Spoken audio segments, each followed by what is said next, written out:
సాక్షి digital నేను Shahida. Regenerative dentistry అనే కొత్త వైద్యం దంత వైద్యంలో పెను మార్పుకు దారితీస్తోంది.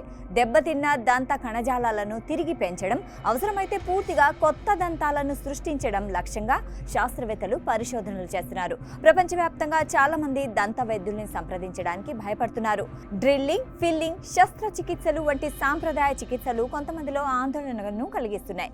ఈ భయంతో చాలా మంది సాధారణ దంత సంరక్షణను కూడా నిర్లక్ష్యం చేస్తున్నారు. ప్రస్తుతం ఉన్న చికిత్సలు ఎక్కువగా సమస్యను నియంత్రించడానికి ఉపయోగపడుతున్నాయి, కానీ సహజంగా దంతాలను తిరిగి పెంచే సామర్థ్యాన్ని అందించవు.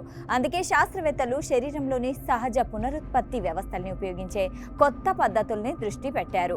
దంతాలు, చిగుళ్ల ఆరోగ్యం కేవలం నోటికే పరిమితం కాదు. చిగుళ్ల వ్యాధులకు కారణమయ్యే కొన్ని బ్యాక్టీరియాలు, గుండె జబ్బులు, శ్వాస సమస్యలు, ఆల్జీమర్స్ వంటి ఇతర తీవ్రమైన అనారోగ్యాలతో సంబంధం కలిగి ఉన్నట్లు పలు అధ్యయనాలు సూచిస్తున్నాయి. అందువల్ల నోటి ఆరోగ్యాన్ని కాపాడుకోవడం మొత్తం శరీర ఆరోగ్యానికి ఎంతో అవసరం. దంత సమస్యలను నిర్లక్ష్యం చేయడం భవిష్యత్తులో పెద్ద ఆరోగ్య సమస్యలకు దారితీసే అవకాశం ఉంది. ప్రస్తుతం ఉపయోగించే దంత ఫిల్లింగ్స్ సాధారణంగా దంతంలోని ఖాళీలను పూరించడానికి మాత్రమే ఉపయోగపడతాయి. ఇవి దంత కణజాలాన్ని తిరిగి నిర్మించవు. సాధారణంగా అవి కొన్ని సంవత్సరాల నుంచి 2 దశాబ్దాల వరకు మాత్రమే పనిచేస్తాయి. ఈ పరిమితిని అధిగమించేందుకు శాస్త్రవేత్తలు లివింగ్ ఫిల్లింగ్స్ అభివృద్ధి చేసే దిశగా పరిశోధనలు చేస్తున్నారు. ఇవి దంతంలోని ఎనామెల్, డెంటిన్ వంటి పొరల్ని సహజంగా పునరుద్ధరించేలా రూపొందించాలని లక్ష్యం ఉంది. ప్రకృతిలో కొన్ని జంతువులకు దంతాలను తిరిగి పెంచుకునే అద్భుతమైన సామర్థ్యం ఉంటుంది. ముఖ్యంగా సొరచేపలు జీవితాంతం కొత్త దంతాలను అభివృద్ధి చేసుకుంటాయి. పందులు వంటి కొన్ని జంతువుల్లో కూడా దంతాలు పునరుత్పత్తి ప్రక్రియపై పరిశోధనలు జరిగాయి.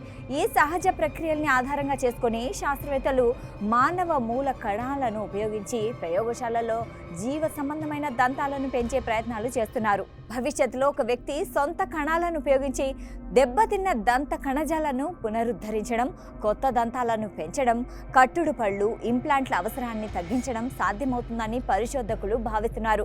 ల్యాబ్లలో పెంచిన జీవ అనుకూలమైన దంతాలు భవిష్యత్తులో కోల్పోయిన సహజ దంతాలకు ప్రత్యామ్నాయంగా మారే అవకాశం ఉంది.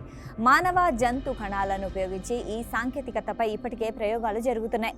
అయితే ఈ విధానం పూర్తిగా మానవుల్లో ఉపయోగించడానికి మరికొన్ని సంవత్సరాల పరిశోధనలు, భద్రతా పరీక్షలు అవసరం.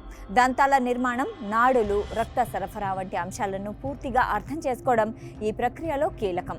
రీజనరేటివ్ డెంటిస్ట్రీ విజయవంతమైతే భవిష్యత్తులో దంతాలు కోల్పోయిన వారు కృత్రిమ పళ్లపై ఆధారపడకుండా తమ సొంత సహజ దంతాలను తిరిగి పొందే అవకాశం ఉంటుంది. ప్రస్తుతం ఇది పరిశోధన దశలో ఉన్నప్పటికీ మూల కణాలు, జీవ సాంకేతికతతో జరుగుతున్న అభివృద్ధులు దంత వైద్య రంగంలో కొత్త ఆశలను సృష్టిస్తున్నాయి. సహజ దంతాల పునరుత్పత్తి ఒక కళ మాత్రమే కాకుండా భవిష్యత్తులో అందుబాటులోకి వచ్చే వైద్య సాంకేతికతగా మారే అవకాశాలు కనిపిస్తున్నాయి.